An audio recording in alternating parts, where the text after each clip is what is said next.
Hi everyone, welcome to Rebecca's Adorable Baby Code Nursery.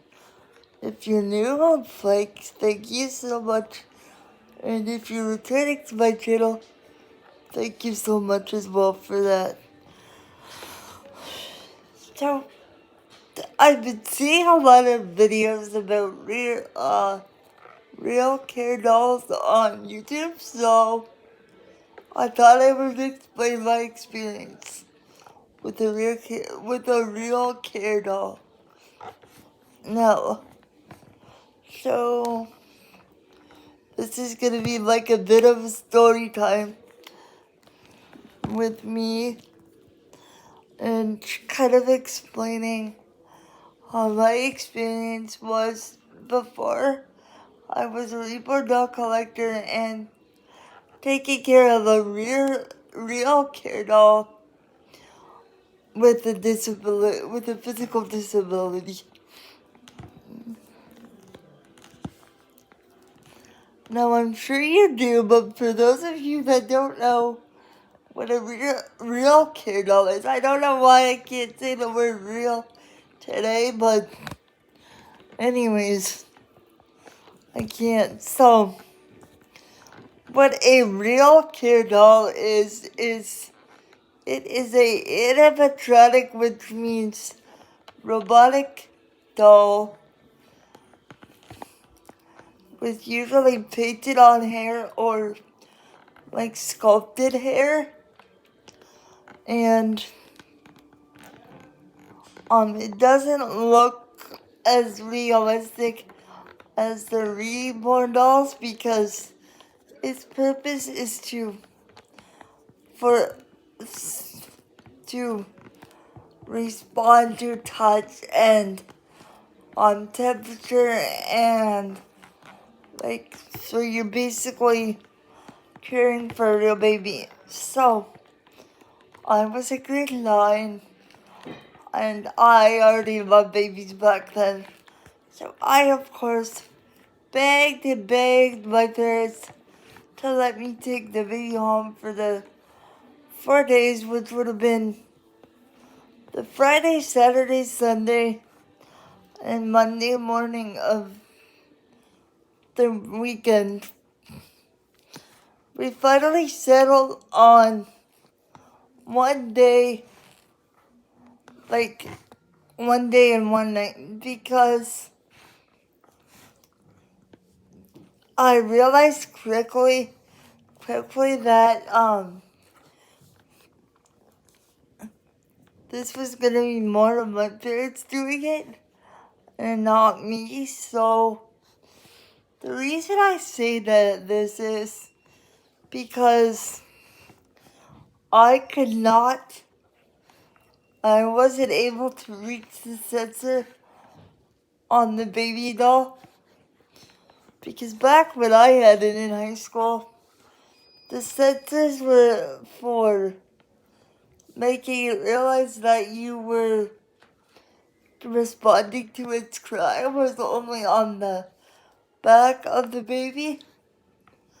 Now they are on the back and the front of the baby, so it's a little bit easier, but doesn't look like it's much easier. And thank God I've been seeing videos where people have had the same problem I have. But let's back up a little bit again. So my mom came to me that day at 2:30 to pick up the baby and myself. I named her Andrea Jameson because I was really good friends with this couple that I knew. The wife's name was Andrea and the husband's name was Jamie. So I kind of combined those two names and I put them together for my baby girl. Now, I got a car seat and everything. It was just blue with chicken pattern on the inside. I got the really thin baby blanket.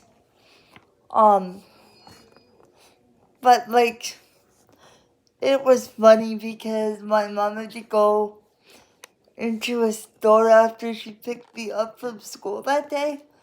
And so I had the baby in a bucket seat beside me in the van, right? And there was a window, and people could see in that window, of course. And people were staring at the baby because they saw a baby in a car seat, and automatically it was summertime. So maybe it was spring, but it was warm. So you always hear, do not leave a baby in the car when it's hot out. But I was with her, but I was in the back of the vehicle where you could not be seen because there was a lift behind me and then the door for the van. So all you saw when you looked in that window was the lift. And so, obviously and unfortunately, I started thinking, oh my god, what are people gonna do? Are they gonna call the police because all they see is a baby in a car seat? Like, what are they gonna do? But thankfully that didn't happen. And please don't ask me how I remember all this. My parents say to me, and it's funny now, so that's what I'm telling you. My parents say to me, and everybody else, if you don't watch things repeated, don't tell Rebecca, because I have a memory like an elephant. I'm just gonna throw an example in here and then we'll get back to the story. But we were going to a family get together, which we did a lot. And my dad asked me every time, what is so and so's name? What is your cousin's name from this family member? And I would be able to remember and pinpoint and tell them automatically. So like, I basically have the memory of an elephant. So going back to the story, I also believe I have a photographic memory. So,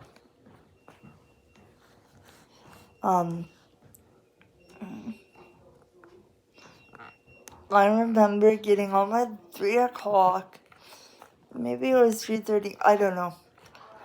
And I used to watch this soap opera pageant. Weirdest soap opera ever, but also, for me, it was the best one. And here I thought, well, this was a stupid idea because I missed my pageant episode this on Friday, but I could live without it because my grandma had Rogers, which you could play back 2 days of the soap opera on Mondays, so that's what we did. But anyways, so we put the car seat on the couch because it was 3 and she wasn't due to start her care event till 4. So, and then I had a repairman come in to fix my wheelchair, but funny enough, that day was a lady, and that's the first lady wheelchair technician I have seen in all my years of having a disability. Anyway, she walks in the door, she says hello to me, And then as all of a sudden her eyeballs go huge.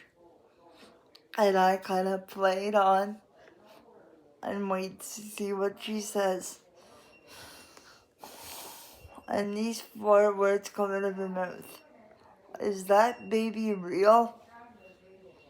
And I knew automatically. I started laughing. I'm like, no, it's school assignment that I chose to take on, blah, blah, blah, you know. And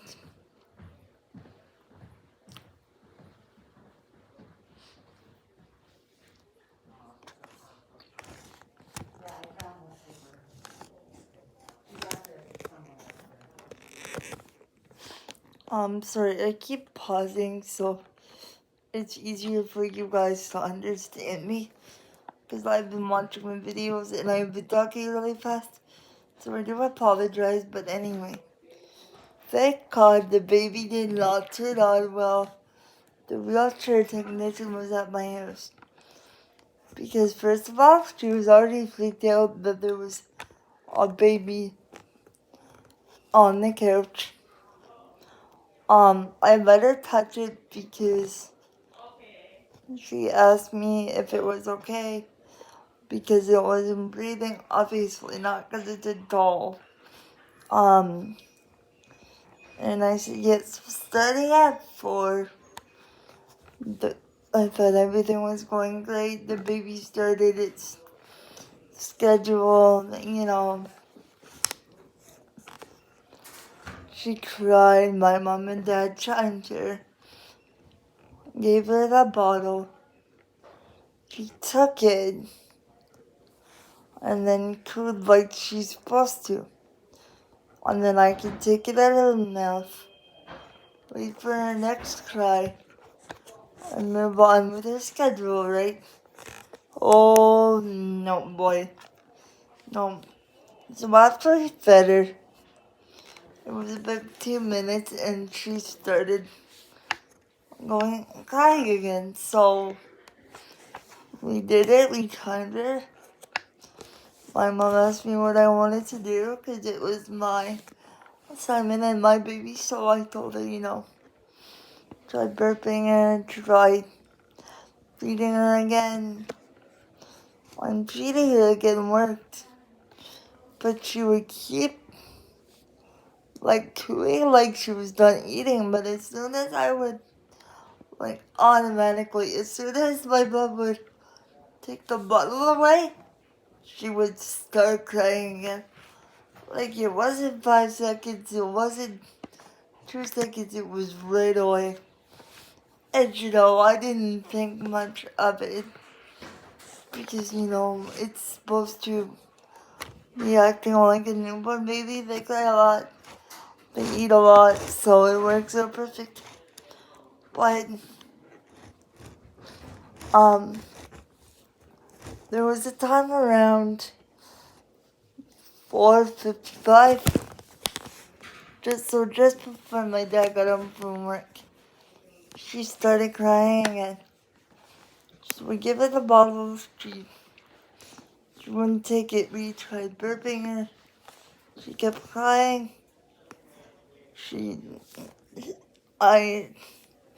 My mom tried changing her. Like we tried changing her. We tried everything. Rocking her. And she wouldn't react to the bracelet.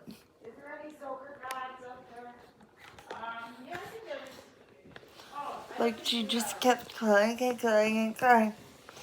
At this point, my mom's been up, standing up, rocking her. My dad's been like walking her around the entire house to see if that kind of movement would stop her crying.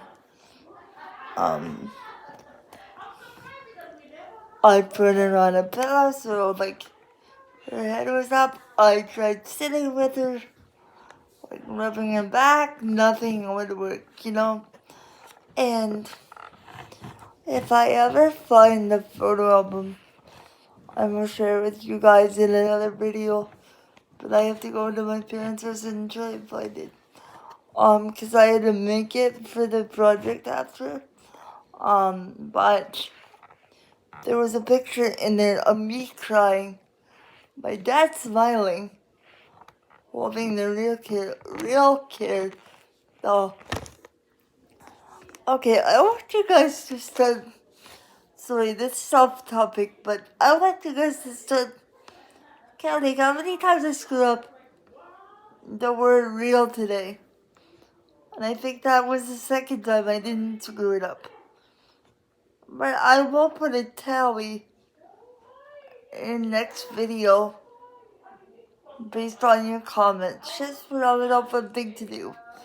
But anyways, back to the real care doll subject. So my dad was like trying to rock her, like bounce her around on his walk with her, you know, like a real baby, like just to see if the movement would do anything, you know, like nothing worked. I was so frustrated. I have a picture with me with the baby on the pillow where you're supposed to be happy because you're a mom. But there were tears screaming down my face because I was so frustrated. I thought I was gonna fail. Like, I told my mom, like, I'm done. That's it. I'm sorry for doing all this to you. I don't know what's wrong with it. Like, I don't know what's going on. I'm done. I told her to put it in her vehicle. If it was gonna keep crying, I didn't want to hear it. I know that's abusive, but like, this started at 4 and it didn't stop. And by now it was 7:30, maybe 8 o'clock, and the crying was just getting so high pitched, like I injured the baby or something, but she wasn't doing anything to respond to the bracelet or, you know, say that I was doing something. Like she didn't take anything, she didn't take the bottle, the diaper, like, at all. So, I told my mom to look in the front of the book for my teacher's number. Because back then, in 2007, we were allowed to call our teachers. So, my mom called her, I'm crying in the background while my mom's on the phone with my teacher. And, you know what she said to me? Or my mom? Like, everything's fine. Take a paper clip to the back of the baby, open it, and bend the paper clip so it's flat, and put it on the back sensor, and it'll reset it. And I got my mom to ask her, you know, would I fail if I did that? I don't. And I told her about the scenario with the incessant crying, stressing me out. So she said after I reset her, I could either put her in, like, my mom's vehicle or we could try it again. So I got her to reset the schedule, and like, so I reset the baby.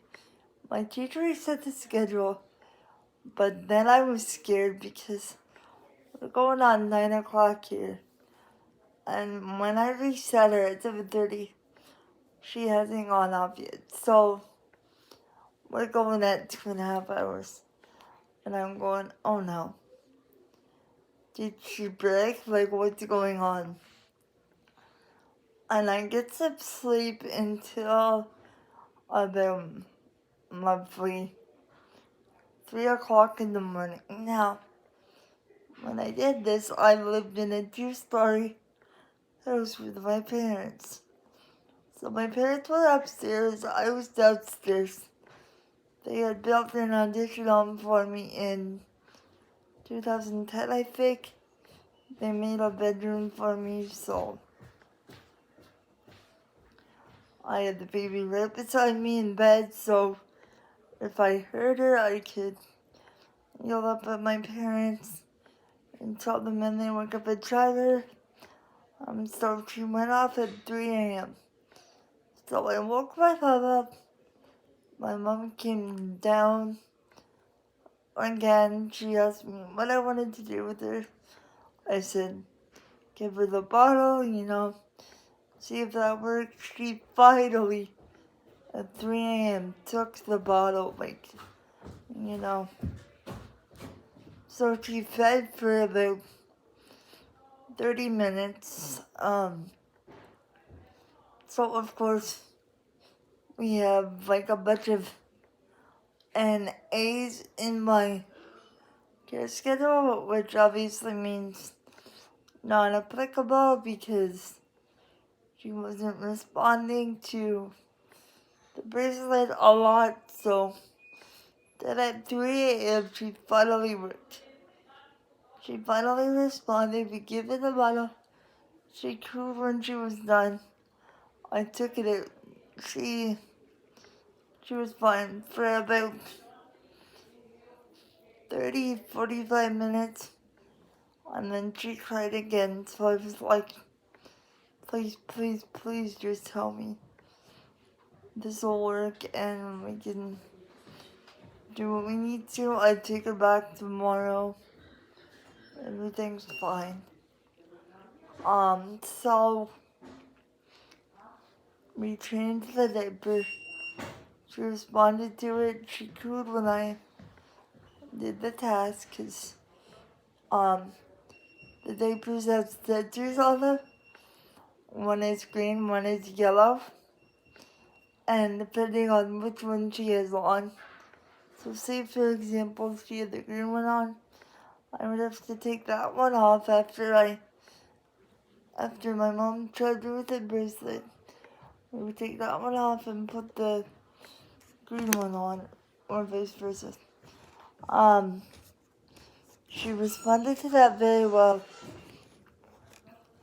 So she quieted down at 3:45, and she didn't cry again. Now, I had to go to school the next day. So she was due to turn off at 7. But the weirdest thing of it all was taking it back on the bus because my mom wasn't gonna drive me to school. It was like the weirdest thing. My bus driver thought he was gonna get pulled over, because you don't, but he didn't. So, but when I got my mark back, it came out to be 100%, and I guess I got it because I did all the right things, like doing the care events, and then I took the pictures for the photo album, and then when she wasn't working, I called my teacher, explained the situation, and that's why I got 100%, but, I mean, if I could turn it around and do it again, I'd think about it. I wouldn't do it to my parents. Never, because, they didn't mind helping me. That's not what I'm saying. But it wasn't practical for me because my parents were doing the chiming, the feeding, the changing, the rocking, the burping, everything. So it wasn't realistic or practical. But everything worked out. I think it was a great experience. If it would have worked better, it would have been an even nicer experience. But, I mean, it did its job, and like it taught me what it was supposed to. And I just wanted to share that with you guys. Put in the comments if you've ever had a real Care Baby before and what it was like for you. And also, like I said, just as a little fun thing, we can also put in how many times I messed up the word real in this video. And I think that's the third time I said it right. Alright, peace out guys.